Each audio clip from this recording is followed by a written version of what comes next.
আসসালামু আলাইকুম প্রিয় দর্শক, কেমন আছেন সবাই?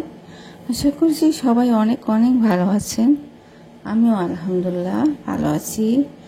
তো আজকে আমি রান্না করব আর আমার সোনিয়া আপুর বিষয় নিয়ে একটু কথা বলবো। তো সোনিয়া আপুকে তো আমার ভীষণ ভালো লাগে, মাঝে মাঝে ভিডিও দেখি তার। তো তোমরাও দেখার চেষ্টা করো, আমিও পাশে থাকবো সোনিয়া আপুর। তো সোনিয়া আপুর বোনের বিয়ের আয়োজন চলছে, সেটা তো আগের ভিডিওতে বলেছি। তো সেই বিয়েতে আবার আজকে দেখা যাচ্ছে যে সোনিয়া আপুর মায়ের বাড়ি বিয়ের আয়োজন চলছে, লাকড়ি মাকড়ি দেখাচ্ছে, আবার হচ্ছে তো আপনার বিয়ের গেট সাজানোর ব্যবস্থা হচ্ছে। তো ভালোই সোনিয়া আপু এসব বিষয় নিয়ে আনন্দ ফুর্তি করছে। তো আমাদের কাছে ভালোই লাগলো, আমার কাছেও বিষয়টা অনেক ভালো লাগলো। তো সোনিয়া আপু যে হাসি খুশি থাকে, তো এই বিষয়টা আমার কাছে খুবই ভালো লাগে। সোনিয়া আপুর বাবার বাড়ি হচ্ছে অনেক সুন্দর, গ্রামের মধ্যে সুন্দর একটা বাড়ি করছে, সেইখানেই বোনের বিয়ে হচ্ছে আর কি। আর ওখানে ওরাই এখন অবস্থান করছে।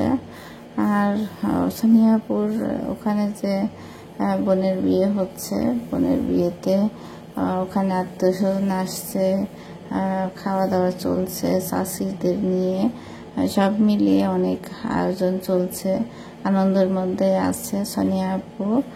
আর ওখানে যে আনন্দ করছে সবাই মিলে, আবার দেখছি যে আমরা কেটে খাচ্ছে সবাই মিলে। সোনিয়া আপু কিন্তু এখনও খুশিতেই আছে, ভালো আছে। আমি দেখতে পারছি সোনিয়া আপু খুশিতে বিয়ের আনন্দ কাটাচ্ছে। তো তোমরা সোনিয়া আপুর ভিডিও দেখো, সোনিয়া আপুর ভিডিও দেখলে বুঝতে পারবে সোনিয়া আপু অনেক আনন্দের মধ্যে আছে, অনেক খুশির মধ্যে, মুখটা সবসময় খুশি খুশিতে ভরে থাকে।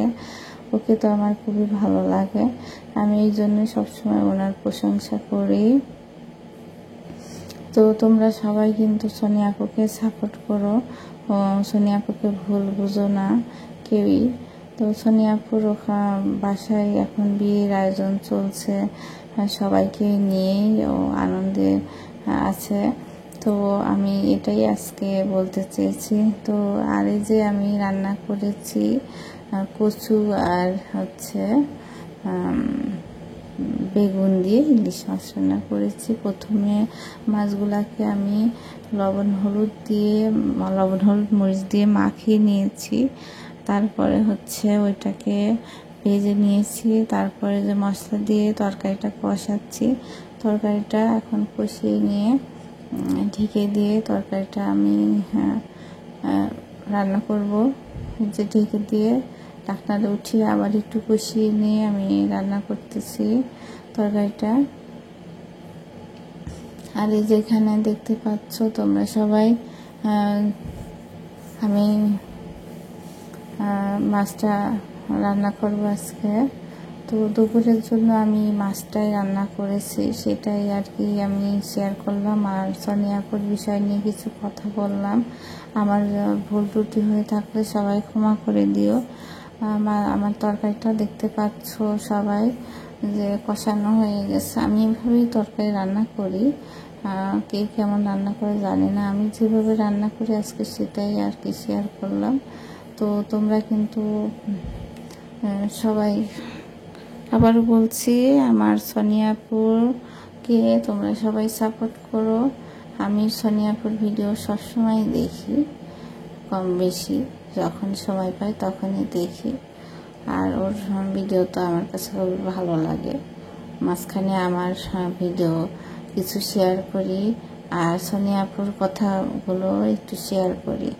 তো সবার কাছে কেমন লাগে জানি না, সবাই অবশ্যই কমেন্ট করো। আর এই যে আমার তরকারিটা কিন্তু বলক এসে গিয়েছে, আর তরকারিটা এখন আমি একটু ঝোলটা কমিয়ে নেব। এদিকে তরকারিটা সিদ্ধও হয়ে গেছে, মাছটাও দিয়ে দিয়েছি অলরেডি। তো মাছটা দিয়ে আমি আবার একটু ফুটিয়ে নিচ্ছি। তরকারিটা আমি চুলা বন্ধ করে দিয়েছিলাম, মাঝখানে বন্ধ করে আমি রেখে দিয়েছিলাম চুলার উপরে। তো ঝোলটা টেনে গিয়েছে, এখন দেখা যাচ্ছে। আমি এখন নামিয়ে রাখবো। এই যে খাওয়ার জন্য বেড়ে নিয়েছি। আমার ভিডিওটি এই পর্যন্তই। সবাই ভালো থেকো, সুস্থ থেকো। আল্লাহ হাফেজ।